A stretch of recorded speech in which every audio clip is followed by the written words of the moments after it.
स्वामी विवेकानंद म्हणतात, मी हे करू शकत नाही असं कधीही म्हणू नका, कारण तुमच्या अंतर्मनात प्रचंड शक्ती आहे. या शक्तीच्या मदतीनं तुम्ही अशक्य वाटणारं कामही शक्य करून दाखवू शकता. आपण तसेच घडत जातो जसे आपले विचार आहेत. त्यामुळे आपण काय विचार करतोय याकडे कायम लक्ष असू द्या. दिवसभरातून एकदा तरी स्वतःशी संवाद साधा. तसे केले नाहीत तर तुम्ही या जगातील एका चांगल्या व्यक्तीला भेटण्याची संधी गमावाल. शक्यतेची सीमा जाणून घेण्यासाठी अशक्यतेच्या पुढे निघून जायला हवे. जी लोक नशिबावर विश्वास ठेवतात ती लोक भित्री असतात. जे स्वतःचं भविष्य स्वतः घडवतात तेच खरे कणखर असतात. महान कार्यासाठी महान त्याग करावा लागतो. विश्वातील साऱ्या शक्ती आपल्यात आहेत, पण आपण मात्र त्यांच्या डोळ्यावर हात ठेवला आहे आणि म्हणत आहोत की काळोख आहे. स्वतःला कमकुवत समजणे हे सर्वात मोठे पाप आहे. जोपर्यंत तुम्ही स्वतःवर विश्वास ठेवत नाही तोपर्यंत देवालाही तुमच्याबाबत विश्वास वाटणार नाही. व्यक्तिमत्व सुंदर नसेल तर दिसायला काहीच अर्थ नाही, कारण सुंदर असण्यात आणि सुंदर दिसण्यात खूप फरक असतो. तुमच्या विचारांप्रमाणे तुम्ही घडता. तुम्ही जर स्वतःला दुर्बळ समजलात तर दुर्बळ बनाल आणि सामर्थ्यशाली समजलात तर सामर्थ्यशाली बनाल. जोपर्यंत जीवन आहे तोपर्यंत शिकणे कायम ठेवा, कारण अनुभव हा सर्वोत्तम शिक्षक असतो. मन आणि मेंदूच्या द्वंद्वात नेहमी मनाचंच ऐका. स्वतःचा हेतू प्रबळ ठेवा.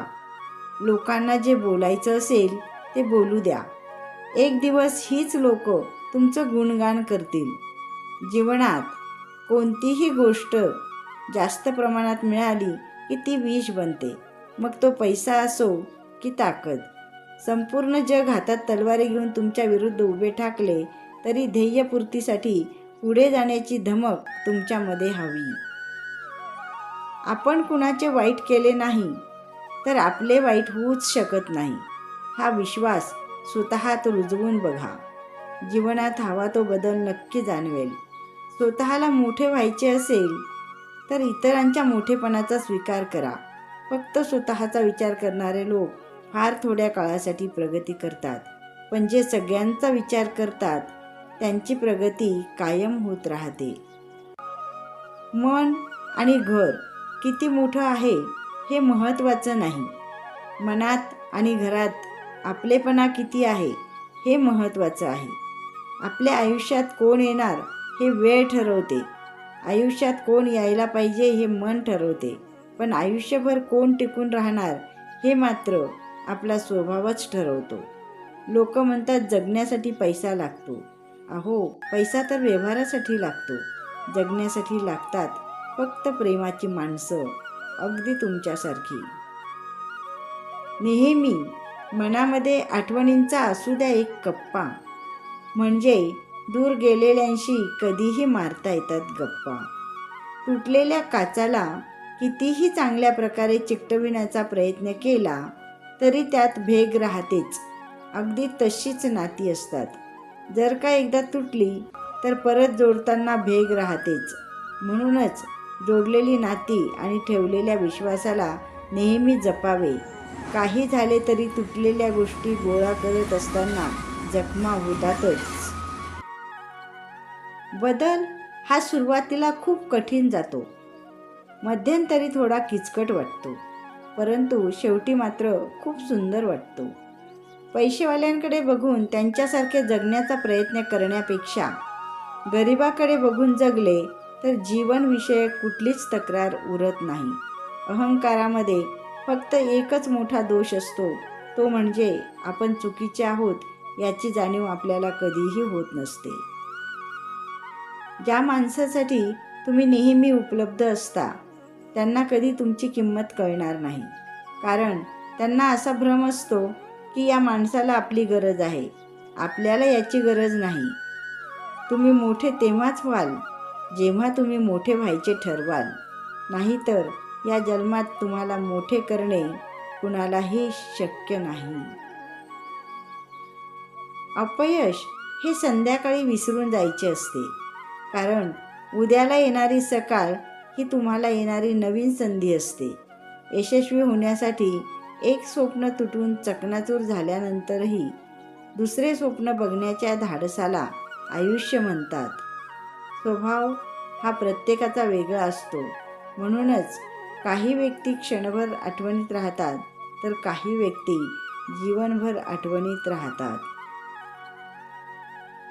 जगाला दाखवण्यासाठी म्हणून नाते नसतात, तर जे मनापासून सांभाळले जातात तेच खरे नाते असतात. आपुलकी दाखवणारा हा आपलाच असतो असे नाही. हृदयापासून जो आपला असतो तोच आपला असतो.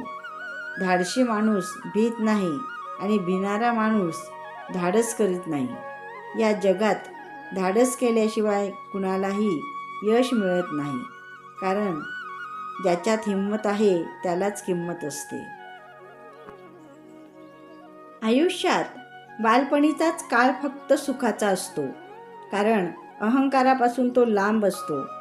हम भी कुछ है हा भाव एकदा जागा झाला की त्यानंतर सुरू होते झुंज, स्पर्धा, तर्क आणि संघर्ष, आणि त्यामध्येच हरवून जातात सुखाचे क्षण.